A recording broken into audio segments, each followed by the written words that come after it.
포스트맨은 벨을 2번 울린다.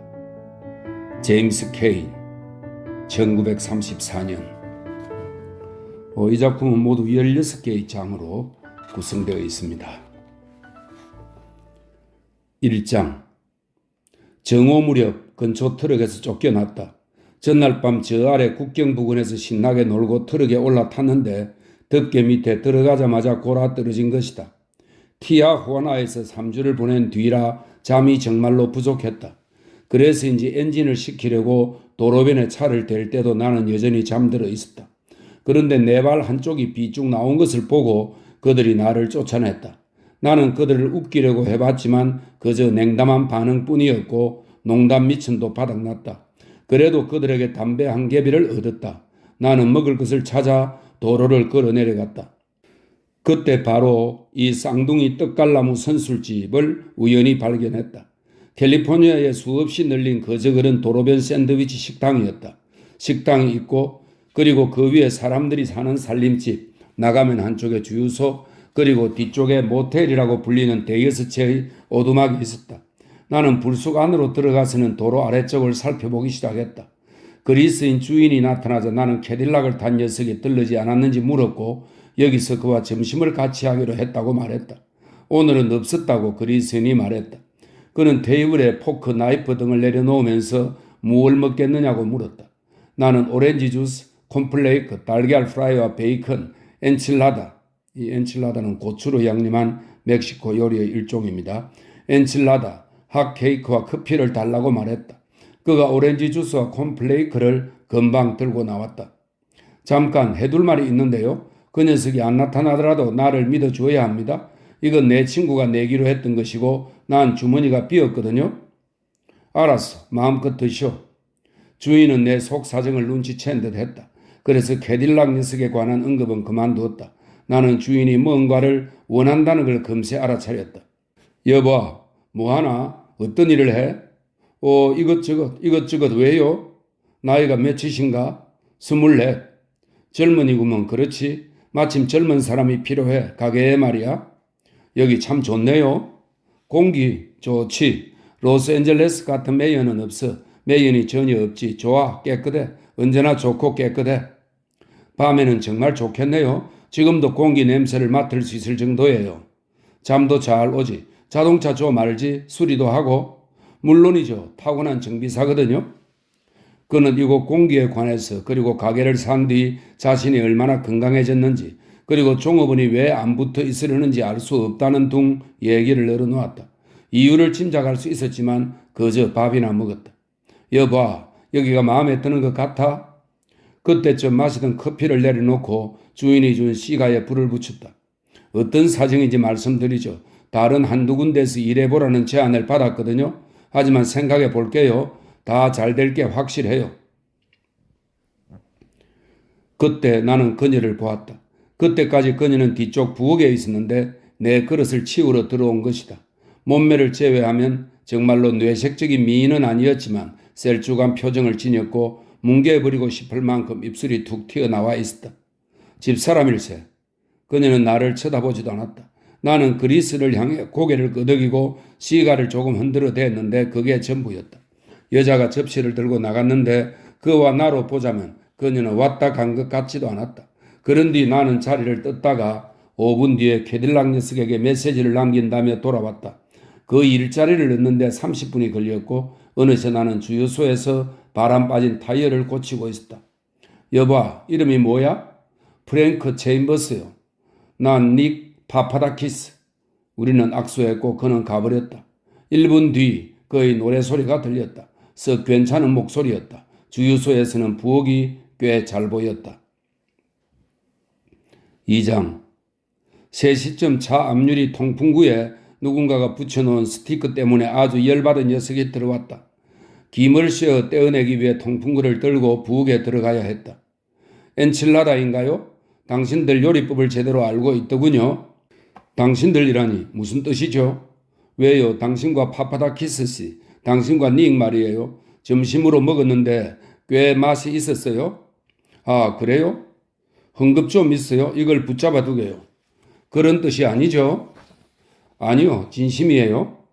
당신은 내가 멕시코인이라 생각하잖아요. 전혀 그런 거 아니에요. 아니, 그래요. 당신이 처음도 아닌데요. 자, 이거 받아요. 나도 당신처럼 백인이에요. 알겠어요?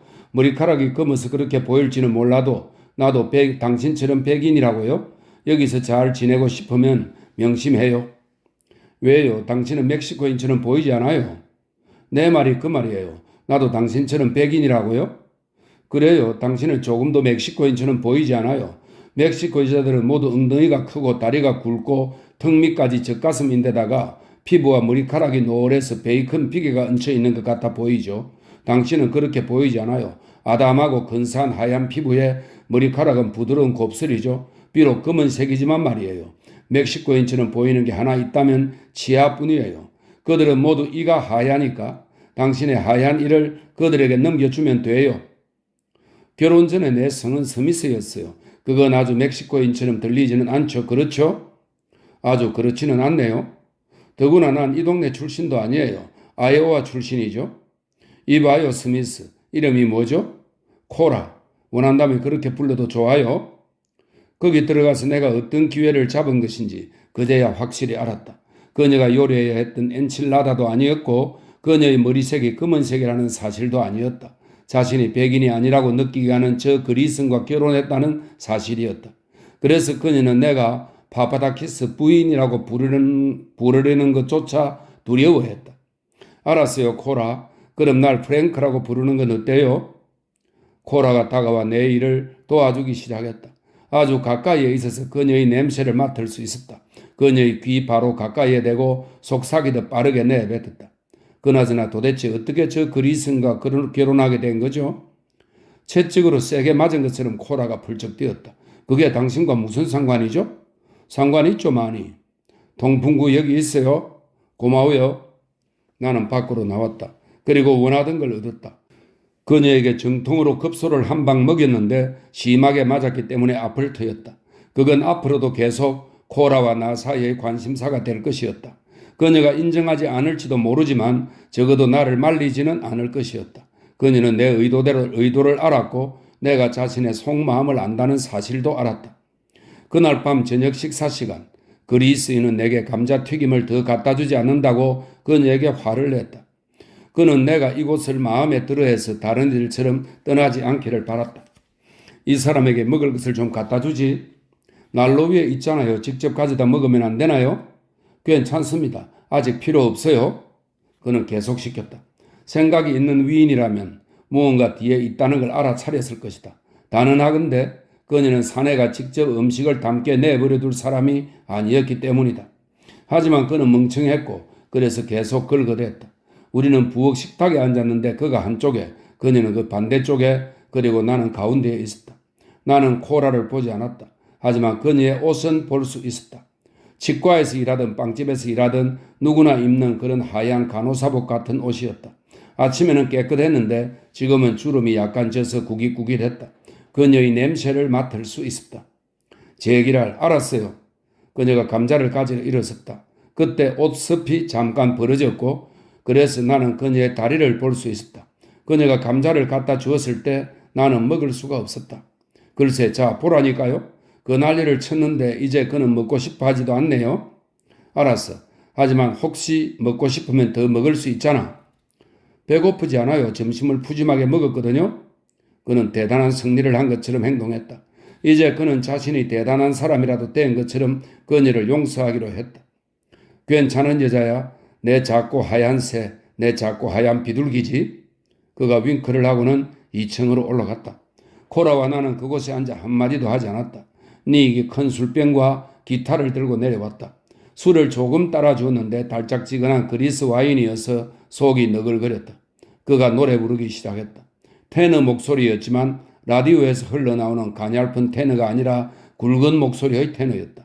게다가 고음부에서는 카루소 음반처럼 흐느끼는 목소리를 내곤 했다. 하지만 더 이상 그의 노래를 들을 수가 없었다. 시간이 지날수록 속이 더 안 좋아졌다. 그가 내 얼굴을 보더니 밖으로 데리고 나갔다. 밖에 나가 바람을 쐬면 속이 좀 나아지겠지. 괜찮아요. 괜찮아지겠죠. 앉아 조용히 하고. 들어가요. 그냥 점심을 너무 많이 먹었을 뿐이에요. 괜찮아지겠죠. 그는 들어갔고 나는 먹은 걸 모두 토해냈다. 빌어먹을 점심 아니면 감자나 와인이었을 것이다. 저 여자를 지독하게 원했기 때문에 뱃속에 어떤 것도 담아둘 수 없었다. 다음 날 아침 간판이 바람에 날려 떨어졌다. 한밤중에 바람이 불기 시작하더니 아침이 되자 폭풍이 되어 간판을 떨어뜨린 것이다. 지독하네. 저걸 좀 봐. 엄청 센 바람이었어요. 잠을 못 잤어요. 밤새도록 한 잠도 못 잤다니까요. 센 바람인 건 그렇다 치더라도 저 간판 좀 봐. 박살 났네요. 나는 간판을 계속 어설프게 만지작거렸다. 니기 밖으로 나와 나를 지켜봤다. 근데 이 간판 어디서 났어요? 여기를 살 때부터 있었어. 왜? 정말 형편없네요. 도대체 정말로 장사를 하려는 건지는 모르겠지만요. 나는 차에 기름을 넣으러 갔고 그가 생각해 보도록 내버려 두었다. 돌아와 보니 그는 식당 앞에 간판을 기대어 놓고 여전히 눈을 깜빡이며 바라보고 있었다. 전구 3개가 박살났다. 플러그를 꽂았지만 나머지 반에도 불이 들어오지 않았다. 새 전구를 끼우고 걸어 놓으면 괜찮을 거야? 주인은 아저씨니까요. 뭐가 문제야? 그러니까 유행이 지났어요. 아무도 전구 간판은 안 써요. 네온 간판을 쓰죠. 보기가 더 좋고 전기도 많이 안 먹고 게다가 뭐라고 써있죠? 쌍둥이 떡갈나무. 그게 다예요. 선술지 부분에는 불도 안 들어오고 그러니까 쌍둥이 떡갈나무라는 말로는 식욕을 돋구지 못할 것 같네요. 들러서 욕해야겠다 싶게 하지 않는다니까요. 몰라서 그렇지 저 간판이 손해를 보게 한다고요. 고치면 괜찮을 거야? 왜? 새 간판 하나 하죠? 바빠. 하지만 조금 후 그가 종이 한 장을 들고 돌아왔다.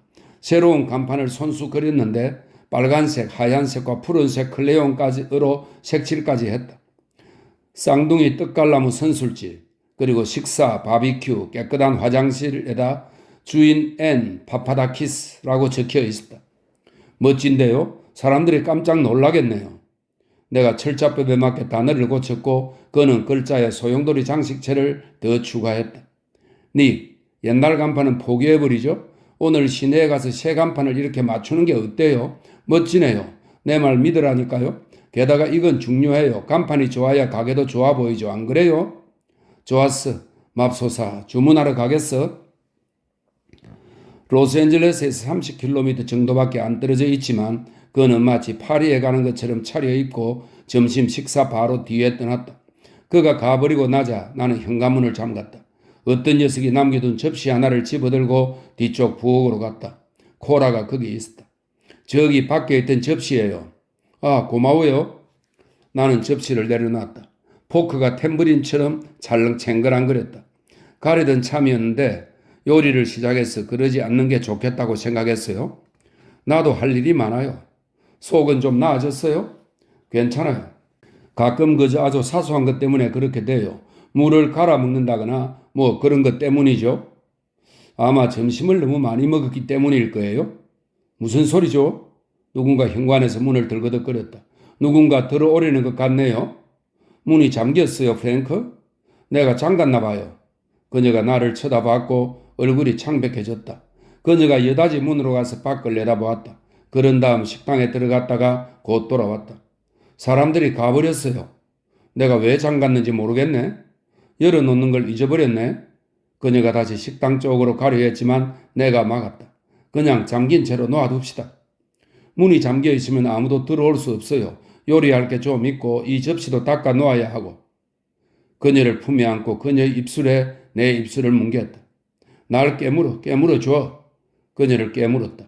내 이빨이 그녀의 입술을 너무 깊이 파고 들어가 입속으로 피가 뿜어져 나오는 걸 느낄 수 있었다.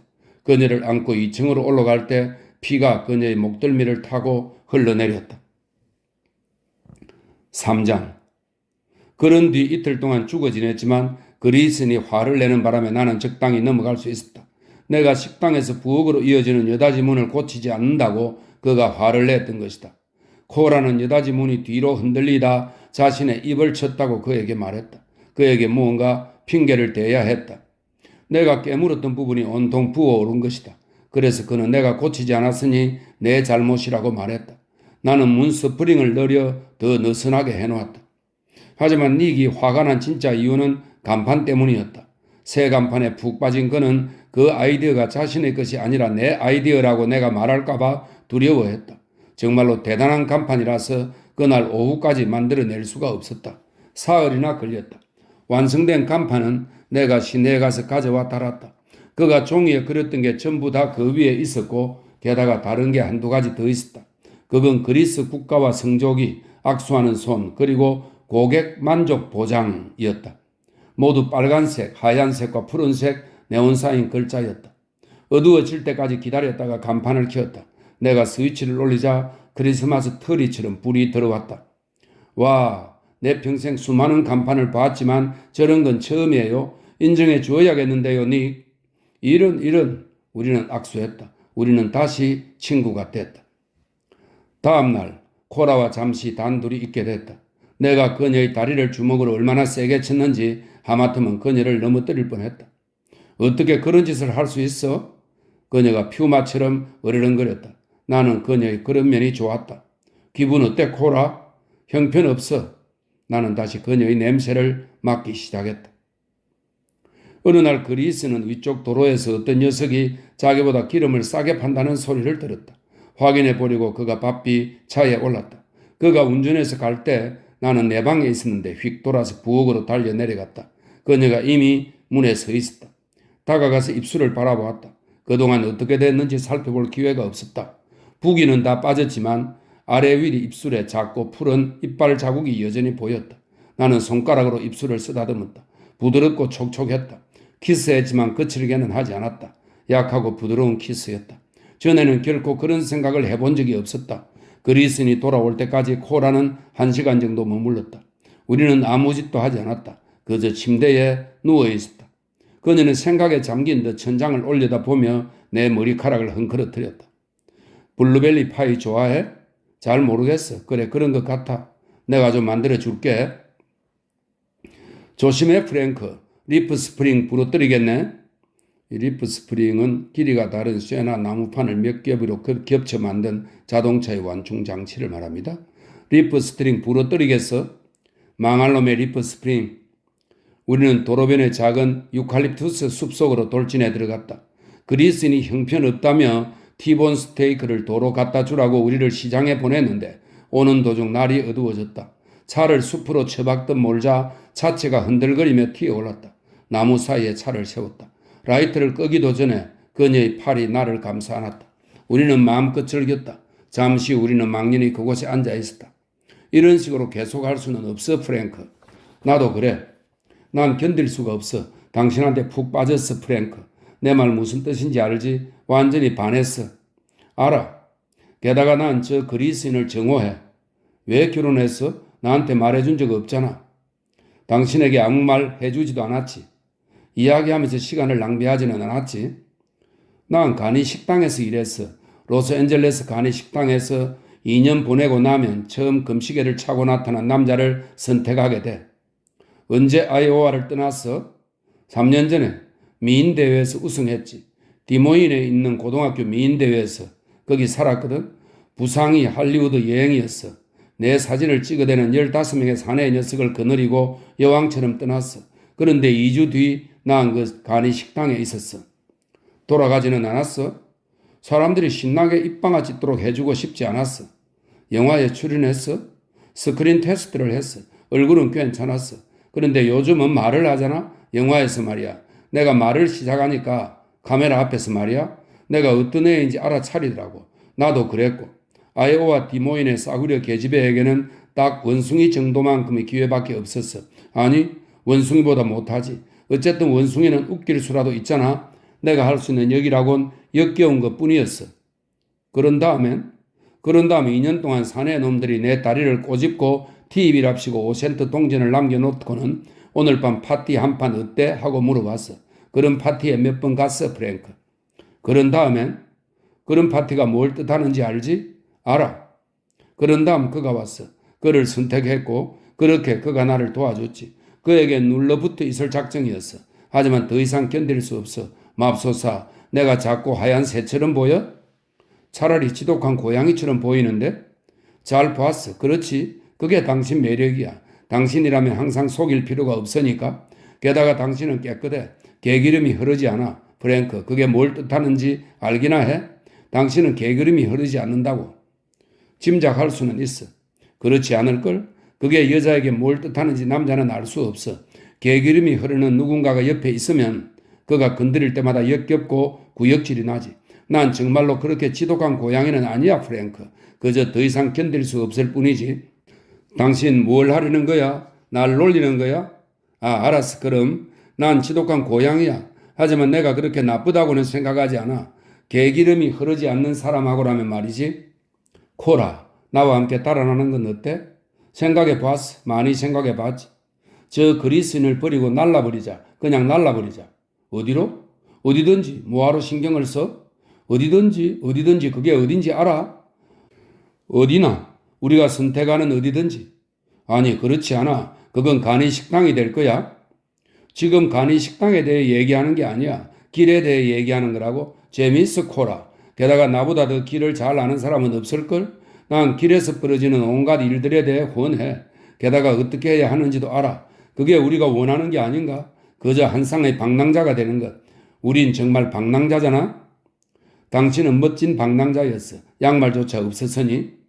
당신은 그런 날 좋아했잖아. 당신을 사랑했어. 셔츠 하나 없어도 당신을 사랑했을 거야. 특히 셔츠를 안 입은 당신을 사랑했을 거야. 당신 어깨가 얼마나 멋지고 단단한지 느낄 수 있을 테니까 말이야. 철로 감시원들을 주먹으로 패다 보면 근육이 발달하지. 게다가 당신은 온몸이 단단해. 덩치가 크고 키도 크고 단단하지. 게다가 머리카락은 밝은색이고 매일 밤 베이림을 바르는 검정 곱슬머리에 작고 나약하고 개기름 흐르는 남자는 아니지.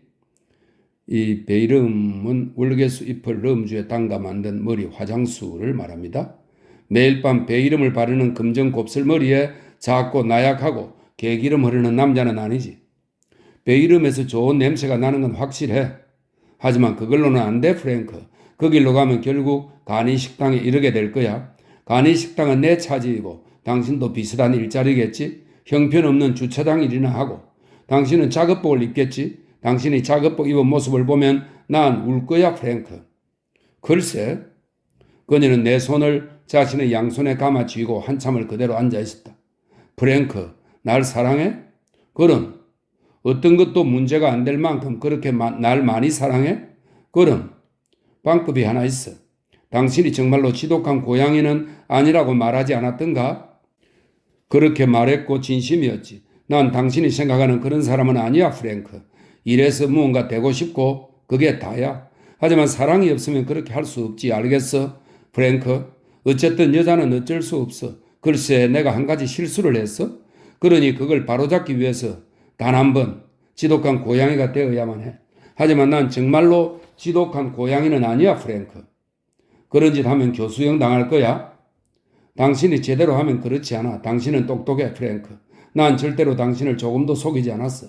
당신이 방법을 생각해내봐. 방법은 아주 많아. 걱정 마. 궁지에 빠져나오려고 지독한 고양이로 변해야 했던 여자는 내가 처음이 아니잖아. 그는 내게 아무 짓도 하지 않았어. 괜찮은 사람이야. 괜찮은 거 좋아하네. 단언하건대 그에게서 냄새가 나. 개기름이 흐르고 냄새가 나. 게다가 그에겐 정장 내버려 실크 셔츠가 12벌인데 당신이 감사합니다 또 오세요 라고 등에 인쇄된 작업복을 입고 자동차 정비소에서 일하도록 내가 내버려 둘 거라고 생각하는 거야? 그 사업의 반은 내 것 아닌가? 내가 요리하지 않아? 내가 요리를 잘하지 않아? 당신도 당신 몫을 하지 않아? 그런 짓을 해도 괜찮은 것처럼 말하네? 당신과 나 빼놓고 괜찮은지 아닌지 누가 알겠어? 당신과 나. 그래, 프랭크. 그것만 문제가 돼. 안 그래? 당신과 나와 길도 아니고 당신과 나를 빼면 그 어떤 것도 중요하지 않지. 그렇지만 당신이 지독한 고양이인 건 틀림없어. 당신이 없었다면 이런 감정을 느낄 수 없었을 거야? 그게 우리가 하려는 짓이지. 키스해줘, 프랭크. 입술에. 그녀에게 키스했다. 그녀의 눈이 두 개의 푸른 별처럼 나를 바라보며 반짝였다. 마치 교회에 있는 것 같았다. 4장. 뜨거운 물 좀 있어요? 욕실은 어쩌고요? 니기 안에 있어요. 아, 주전자 물 좀 드릴게요. 니건 목욕할 때 뜨거운 물을 몽땅 쓰는 걸 좋아해요. 우리는 입맞춰 둔 대로 연극했다. 밤 10시쯤이었고 일찌감치 상점 문을 닫았다. 그리스는 토요일 밤에 목욕을 즐기려고 욕실에 있었다. 물을 들고 방에 올라가 면도 준비를 했는데 그때 차를 밖에 놔뒀다는 생각이 난 것으로 각본이 짜여 있었다. 그렇게 밖으로 나간 뒤에 누가 오면 코라에게 경적을 울려 알리기로 했다. 닉이 욕조에 들어가는 소리가 들릴 때까지 기다렸다가 그녀가 수건을 가지러 욕실로 들어가기로 했다. 그러고는 내가 끝부분에 쇠 구슬을 뭉쳐 넣어 만든 설탕 자루 곤봉으로 그를 뒤에서 후려칠 것이었다. 처음에는 내가 하려고 했다. 하지만 내가 면도칼을 찾는다고 말하면 도와주려고 그가 욕조 밖으로 나올 수도 있고 또 다른 짓을 할지도 몰랐다. 하지만 코라가 들어간다면 그가 별 신경을 쓰지 않으리라고 짐작했다. 그런 다음 그가 익사할 때까지 그녀가 꾹 누를 것이었다. 그 다음에 물이 약간 흐르도록 내버려 두고 현관 지붕으로 통하는 창밖으로 발을 내디디어 미리 세우던 사다리를 타고 땅으로 내려온다. 코라는 내게 곤봉을 건네고 부엌으로 돌아간다. 나는 쇠구슬을 상자에 도로넣고 자루를 던져버리고 살을 집어넣고 내 방으로 올라가 면도를 시작한다. 그녀는 부엌에 물이 뚝뚝 떨어질 때까지 기다렸다가 나를 부른다. 우리는 문을 부수고 그를 발견하고 의사를 부른다. 우리는 그가 욕조에서 미끄러져 기절한 다음 익사한 것처럼 보이리라고 짐작했다. 자신의 욕조에서 사고가 더 많이 난다고 누군가 쓴 신문 기사에서 내가 힌트를 얻었다. 조심해요. 뜨거워요. 고마워요. 물은 스티우 냄비에 있었다. 방으로 들고 올라가 서랍장 위에 내려놓고 면도 기구를 열어놓았다. 아래층으로 내려가서 차가 있는 밖으로 나갔다. 그리고 도로와 욕실 창문을 모두를 볼 수 있게 차 안에 자리를 잡았다. 그리스인이 노래를 부르고 있었다. 무슨 노래인지 기록해 두는 게 좋겠다는 생각이 들었다. 마드 마크리였다. 한번 부르더니 전부 다시 한번 더 불렀다. 나는 부엌 안을 들여다보았다. 그녀가 여전히 거기 있었다. 트럭 한 대와 트레일러 한 대가 커브 길을 돌아 나왔다. 경적에 손가락을 댔다. 가끔 트럭 운전사가 요기를 하려고 멈추는데 그들은 열릴 때까지 문을 두드려대는 사람들이다. 하지만 그들은 그냥 지나갔다. 자동차가 한두 대 더 지나갔다. 차들은 멈추지 않았다. 다시 부엌 안을 들여다봤는데 그녀는 거기 없었다. 침실에 불이 들어왔다. 그런 다음 갑자기 현관 뒤쪽에서 무언가 움직이는 게 보였다. 거의 경적을 울릴 뻔했지만 회색 고양이였다. 고양이 한 마리에 소스라치게 놀랐다. 그때 고양이를 보리라고는 전혀 생각하지 못했던 것이다. 고양이는 잠시 보이지 않더니 다시 사다리 주변에서 냄새를 맡고 있었다. 경적을 울리고 싶지 않았다. 고양이일 뿐이니까. 하지만 사다리 주변에서 서성이는 게 마음에 걸렸다. 차에서 내려 그곳에 다가가서 쫓아버렸다. 차 쪽으로 반쯤 돌아갔는데 고양이가 되돌아와서 사다리를 올라타기 시작했다. 다시 쫓아버렸고 오두막집 있는 데까지 멀리 달아나게 했다. 나는 다시 차로 되돌아가기 시작했다.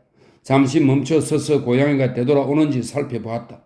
주 경찰이 커브길을 돌아서 왔다. 그는 내가 거기 서 있는 걸 보고 시동을 껐다. 내가 움직일 틈도 없이 바퀴를 굴려봤다. 그는 나와 차 사이에 멈춰 서 있었다. 나는 경적을 울릴 수가 없었다. 별일 없죠? 나는 그냥 차를 치우려고 나왔어요. 당신 차요? 우리 사장 거요. 알았어. 그저 확인하는 거요. 경찰관이 주변을 살폈다. 그때 그가 무언가를 봤다. 젠장 저길 봐요. 뭘 보라고요? 망할 놈의 고양이 저 사다리를 타고 올라가잖아요. 아하, 난 고양이를 좋아해요. 저놈들은 항상 무언가로 올라가요. 그가 장갑을 끼고는 어둠 속을 한번 쳐다봤다. 그러고는 가속 페달을 한두 번 밟더니 가버렸다. 경찰관이 시야에서 벗어나자마자 경적을 울리려고 달려 내려갔다. 너무 늦었다. 현관에서 불빛이 번쩍하더니 집안에 불이 전부 다 나갔다. 안에서 코라가 끔찍한 소리로 비명을 질렀다. 프랭크, 큰일 났어요. 부엌으로 달려갔지만 안은 아주 깜깜했고 주머니에 성냥이 없어 더듬거리며 길을 찾아야 했다. 코라는 내려오고 나는 올라가다가 우리는 계단에서 만났다. 그녀가 다시 비명을 질렀다. 조용히 해. 제발 조용히 해. 해치웠어? 그래. 하지만 불이 나가버렸고 그래서 계속 물 밑으로 누르고 있질 못했어. 그를 살려내야만 해. 밖에 주 경찰이 있어. 게다가 그가 사다리를 봤단 말이야. 의사에게 전화해. 당신이 전화해. 내가 그를 끄집어낼 테니까. 그녀는 내려갔고 나는 올라갔다. 욕실로 들어가 욕조로 갔다. 니익이 거기 물속에 누워있었지만 머리는 물 밑에 잠겨있지 않았다. 그를 끌어올렸다. 지옥 같은 시간이었다. 그의 몸은 피부 때문에 미끄러웠고 어쨌든 그를 끌어올리려면 물속에서 있어야만 했다. 그동안 아래층에서 그녀가 교환수에게 하는 말이 들렸다. 교환수는 그녀에게 의사를 연결해 주지 않았다. 경찰서를 대주었다. 그를 일으켜 세워 욕조 모서리에 걸쳐 누였다. 그런 다음 나는 밖으로 빠져나왔고 침실로 그를 질질 끌어 침대에 누였다. 그러고 나자 코라가 올라왔고 우리는 성냥을 찾아 촛불에 불을 붙였다. 그런 다음 우리는 그에게로 가서 가져내를 다 썼다. 나는 젖은 수건으로 그의 머리를 감쌌고 그동안 그녀는 그의 팔다리를 주물렀다. 구급차를 보낸대. 알았어. 당신이 하는 짓을 그가 봤어? 모르겠어. 그의 뒤에 있었나? 그런 것 같아. 하지만 그때 불이 나갔고 그래서 무슨 일이 있었는지 몰라. 당신 전기불에 무슨 짓을 했어? 아무 짓도 안 했어. 퓨즈가 나갔어. 프랭크, 그의 의식이 돌아오지 않으면 좋겠어. 의식이 돌아와야 돼. 그가 죽으면 우린 끝장이야. 장담하는데 그 경찰이 사다리를 봤어. 그가 죽으면 경찰이 알게 될 거야. 그가 죽으면 우린 잡힐 거야. 하지만 만약 그가 나를 보았다면 의식이 돌아왔을 때 그가 무슨 말을 하겠어? 아마 보지 못했겠지. 그저 경찰이 우리 얘기를 믿게 만들기만 하면 돼. 그게 다야. 당신이 여기 들어와 있었고 불이 나갔고 그가 미끄러져 넘어지는 소리를 들었고 말을 걸자 그가 대답하지 않았어. 그런 다음 당신이 나를 불렀고 그뿐이야. 그가 무슨 말을 하든 당신은 그냥 이걸 고수해야 돼. 그가 어떤 걸 보았든 그건 그저 그가 상상한 거야. 그게 다야. 구급차는 왜 서둘러 보내지 않지? 금방 올 거야. 구급차가 오자마자 그들은 닉을 들것에 싣더니 차에 밀어 넣었다. 코라는 그와 함께 타고 갔다. 나는 차로 뒤따랐다. 그랜데일까지 반쯤 갔는데 주 경찰이 알아보고 우리 앞에서 달렸다. 그들이 시속 110km로 달리는 바람에 나는 따라잡을 수 없었다. 내가 병원에 도착했을 때는 그를 구급차에서 들어내리고 있었다. 주 경찰이 그 과정을 지휘하고 있었다. 나를 봤을 때 그가 흠칫하더니 나를 응시했다. 아까 그 경찰이었다. 사람들이 닉을 데리고 안으로 들어가서 침상에 누이더니 바퀴를 굴려 수술실로 들어갔다. 코라와 나는 복도에 앉았다. 바로 간호사가 오더니 우리와 함께 앉았다. 그런 다음 경찰이 들어왔는데 경사와 함께였다. 그들은 나를 계속 주시했다. 코라는 간호사에게 어떤 일이 있었는지 말하고 있었다. 내가 거기 안에 있었는데 그러니까 욕실 말이에요. 수건을 가지러요. 그때 정전이 되는데 마치 누가 총을 쏜 것 같았어요. 오 맙소사 끔찍한 소리가 났어요. 그가 넘어지는 소리가 들렸어요. 그는 서 있었는데 막 샤워기를 털려던 참이었죠. 그에게 말을 건넸는데 아무 말도 없었어요. 너무 어두워서 아무것도 보이지 않았고 그래서 무슨 일이 일어났는지 몰랐어요. 전기에 감전됐던가 뭐 그랬을 거라고 생각했다는 뜻이죠. 그런데 그때 프랭크가 내 비명을 듣고 와서는 그를 밖으로 끄집어냈어요. 그런 다음 내가 구급차를 불렀어요. 그렇게 빨리 오지 않았더라면 내가 무슨 일을 했을지 모르겠어요. 늦은 밤의 연락에는 언제나 서두르죠. 그가 심하게 다쳤는지 아주 걱정돼요. 그런 것 같지는 않아요. 지금 저기서 엑스레이 사진을 찍고 있어요. 항상 엑스레이 사진으로 알아보거든요. 하지만 그가 심하게 다친 것 같지는 않아요. 오 맙소사 그렇게 되지 않기를 바라요. 경찰들은 한마디도 하지 않았다. 그들은 그저 거기 앉아 우리를 바라보았다. 닉이 수술실 밖으로 나왔는데 머리에 붕대가 감겨져 있었다. 그를 엘리베이터에 태웠다. 코라와 나 그리고 간호사와 경찰이 모두 탔다. 닉을 데리고 올라가 병실에 넣었다. 모두 그곳에 들어갔다. 의자가 충분하지 않았다. 그를 침대에 누이는 동안 간호사가 나가서 의자 몇 개를 더 갖고 왔다. 모두 앉았다. 누군가 무슨 말을 했고 간호사가 조용히 하라고 시켰다. 의사가 와서 진찰하고 나갔다. 한참을 그대로 앉아 있었다. 그때 간호사가 닉을 보더니 말했다. 지금 의식이 돌아오는 것 같네요. 코라가 나를 바라봤고 나는 재빨리 시선을 돌렸다. 경찰들이 몸을 앞으로 기울여 그가 하는 말을 들었다. 닉이 눈을 떴다. 이제 기분이 좀 나아졌어요? 닉은 아무 말도 하지 않았고 다른 사람들도 마찬가지였다. 너무 고요해서 내 심장 뛰는 소리가 귀에 들릴 지경이었다. 부인을 몰라보겠소? 여기 계시네. 불이 나갔다고 어린애처럼 욕조에서 넘어지다니 부끄럽지도 않아요? 부인이 화났소. 부인에게 말하지 않았소? 그가 무언가를 말하려고 안간힘을 썼지만 말할 수 없었다. 간호사가 다가가서 닉의 뺨을 툭툭 쳤다. 코라가 그의 손을 잡고 토닥거렸다. 그는 잠시 눈을 감고 누워있었다. 그런 다음 입을 다시 움직이기 시작했다. 그가 간호사를 쳐다봤다. 온통 어두워졌죠. 환자에게 더 이상 말을 시키지 말라고 간호사가 주의를 주자 나는 코라를 데리고 내려와 차에 태웠다. 우리가 출발하자마자 경찰이 오토바이를 타고 뒤에서 따라왔다. 우리를 의심해 프랭크. 같은 녀석이야. 내가 경계하면서 거기 서 있는 걸 보자마자 무언가 잘못됐다는 걸 알아차렸어. 아직도 그렇게 생각하고 있어. 이제 어떻게 하지? 모르겠어. 사다리에 모든 게 달려 있어. 그게 무엇 때문에 거기 있었는지, 그가 알아차리는지 여부는 말이야. 쇠구슬 곤봉은 어떻게 했어? 아직 여기 갖고 있어. 내 옷 호주머니 속에. 하나님 맙소사, 당신을 체포하고 몸수색을 했더라면 우리 망했겠네? 코라에게 칼을 주어서 자루의 끈을 끊고 쇠구슬을 꺼내게 했다. 그런 다음 뒤로 타고 넘어가게 해 자루를 뒷좌석 밑에 놓아두게 했다. 그렇게 하면 공구와 함께 넣어두는 천조각 같아 보일 것이었다. 이제 거기 뒤에 계속 앉아 저 경찰을 잘 감시해. 내가 한 번에 하나씩 이 쇠구슬을 숯불 속으로 던져버릴 테니까 그가 어떤 것이든 눈치채는지 감시해야 돼.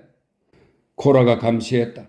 나는 왼손으로 운전했고 오른손을 핸들 위에 기댔다. 구슬을 던졌다. 창문 밖으로 도로를 가로질러 공깃돌처럼 쏘았다. 고개를 돌렸어? 아니, 나는 나머지도 던졌다. 2분마다 한 개씩. 그는 전혀 눈치채지 못했다. 차에서 나와 집으로 갔는데 여전히 어두웠다. 새 것으로 갈아 끼우는 건 고사하고 휴즈를 찾을 시간도 없었다. 차를 대자 경찰이 우리 차를 지나쳐 앞쪽에 오토바이를 세웠다.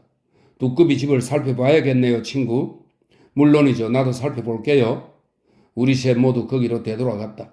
그가 찰칵 회중 전등을 켰다. 곧바로 그가 묘한 소리를 내며 상체를 굽혔다. 고양이가 배를 드러내고 네 발로 모두 위로 한 채 누워있었다. 너무 심한 거 아닌가? 끔찍하게 죽어버렸네. 경찰이 현관 지붕 아래 그리고 사다리를 따라 회중 전등을 비췄다. 그거군. 맞았어. 기억나요? 우리가 저놈을 쳐다봤죠. 저놈이 사다리에서 두꺼비 집으로 떨어졌고 그래서 끔찍하게 죽은 거로군요. 맞아요. 그거군요. 경관님이 막 떠나자마자 일이 벌어졌어요. 총알처럼 가버렸잖아요. 내가 차를 움직일 시간조차 없었어요. 도로 아래서 날 찾아냈죠. 경관님은 거의 보이지 않았고요.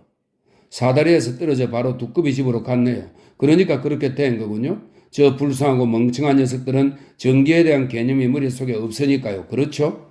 그럼요. 그놈들에겐 힘든 일이죠. 맞아요. 고달픈 일이죠. 그런 셈이네요. 고달프죠. 끔찍하게 죽었네요. 고양이도 예뻤는데 기억나요? 저 사다리를 기어 올라갈 때 어떤 모습이었는지? 저놈보다 더 귀여운 고양이를 본 적이 없는데. 게다가 색깔도 예뻤어요. 게다가 끔찍하게 죽었죠. 그러니 이제 가야겠습니다. 우리 고민은 완전히 해결된 듯 하니까요. 아시다시피 진상조사를 해야 했거든요. 맞아요. 안녕히 계세요, 아가씨. 안녕히 가세요. 5장. 우리는 고양이도 두꺼비 집도 다른 어떤 것도 건드리지 않았다. 우리는 침대 속으로 기어들어갔다. 코라는 녹초가 됐다. 그녀가 울었다. 그런 다음 오한이 나서 덜덜 떨었다. 2시간이 지났어야 그녀를 달랠 수 있었다. 그녀는 한동안 내 품에 안겨 누워 있었다. 그런 다음 우린 얘기하기 시작했다. 절대로 다시는 안 돼, 프랭크. 맞아, 절대로 다시는 안 돼. 우리가 미쳤던 게 틀림없어. 완전히 미쳤던 게 분명해. 우리가 빠져나온 건 순전히 운이 좋았어요. 내 잘못이야. 내 잘못도 있어. 아니, 내 잘못이야. 그런 제안을 한 게 나잖아. 당신은 그러고 싶어 하지 않았어. 다음번에는 당신 말을 들을게. 프랭크, 당신은 똑똑해. 당신은 나처럼 바보가 아니야. 다음번이 없다는 걸 제외한다면 말이지. 맞아, 절대로 다시는 안 돼. 만약 우리가 해치웠더라도 사람들이 짐작해냈을 거야. 그들은 언제나 짐작해내. 어쨌든 그냥 습관적으로 짐작해내지. 무언가 잘못됐다는 걸 경찰이 얼마나 빨리 알아차리는지 봤잖아. 그 때문에 내 피가 얼어붙어. 내가 거기서 있는 걸 보자마자 알아차렸어. 그가 그렇게 쉽게 알아차릴 수 있는데 말이야. 그리스인이 죽었더라면 우리에게 운이 도대체 얼마나 있었겠어? 내가 정말로 지독한 고양이는 아닌 것 같다, 프랭크. 내 말이 그 말이야. 그랬더라면 그렇게 쉽게 겁먹지는 않았을 거야. 아주 겁났어, 프랭크. 나도 정말로 많이 겁먹었어. 불이 나갔을 때 내가 뭘 원했는지 알아? 당신뿐이었어, 프랭크. 그때 난 지독한 고양이가 전혀 아니었어. 어둠이 무서운 작은 소녀일 뿐이었어. 나도 거기 있었지, 안 그래? 그 때문에 당신을 사랑해. 당신이 없었더라면 무슨 일이 벌어졌을지 모르겠어. 정말 잘 됐어, 안 그래? 그가 미끄러졌다고 한 것 말이야. 그가 그렇게 믿고 있고 내게 맡겨. 매번 경찰을 속여 넘기거든. 무언가 둘러댈 말이 있어야만 해. 그거면 돼. 빈틈을 다 메워야 되고 게다가 될 수 있는 한 진실에 가깝게 만들어야 돼. 난 경찰들을 잘 알지. 많이 엉겨봤거든. 당신이 처리했어. 날 위해 언제나 당신이 처리해 줄 거지. 안 그래, 프랭크? 당신이야말로 내게 의미 있는 유일한 사람이야.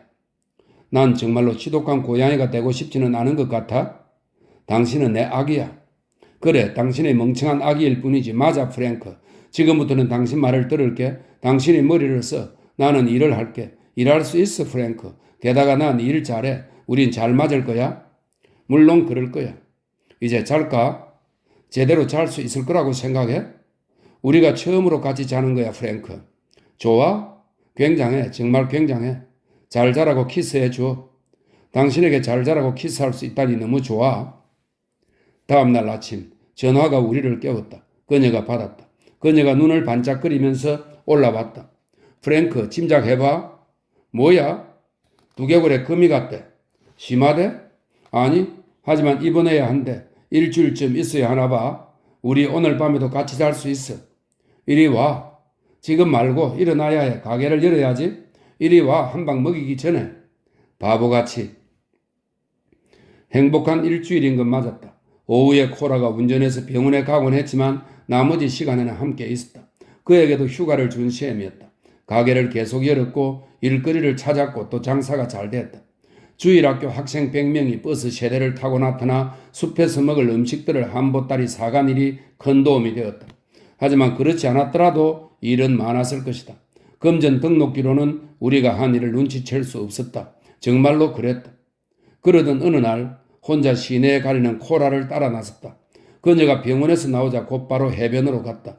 그녀는 노란색 수영복과 빨간색 모자를 빌렸는데 처음에는 그녀를 알아보지 못했다.